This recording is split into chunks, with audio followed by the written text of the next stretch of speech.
ગુણથી ભરેલા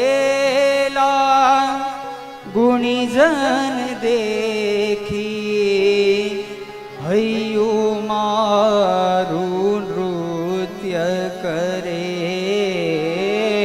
ગુણથી ભરેલા ગુણીજન દેખી હૈયું મારું નૃત્ય કરે.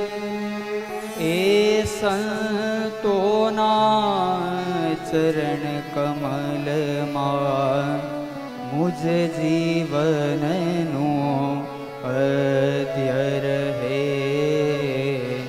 મુજ જીવનનું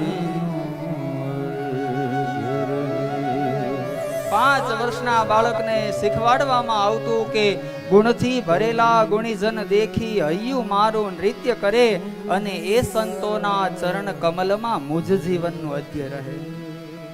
આજના સમયે આપણે આપણા બાળકોને કહીએ છીએ કે બેટા જેવાન તેવાની સાથે ન બેસતા, કોની સાથે બેસવું જોઈએ? ત્યારે આ પ્રાર્થનાઓ એમ કહેતી કે બેસવું ક્યાં? તો કે ગુણથી ભરેલા ગુણીજન દેખી, જેની પાસે ગુણ દેખાય, જેનો સાધુ જેવો સ્વભાવ થાય, જ્યારે એની પાસે બેસી અને કંઈક જ્ઞાન ગ્રહણ કરશો તો એ જીવન છે સુંદર મજાનું બનશે. જ્યારે જ્યારે આપણે આપણી પ્રાર્થનાઓથી વિમુખ થશું, આપણે આપણા સ્તોત્રથી વિમુખ થશું, ત્યારે મારે કહેવું છે કે અધર્મ આપણા હૃદયની અંદર પણ પ્રવેશ કરશે. જ્યાં સુધી આ પ્રાર્થનાઓ છે, જ્યાં સુધી આ શ્લોકો છે, ત્યાં સુધી ક્યારેય અધર્મ નહીં આવે.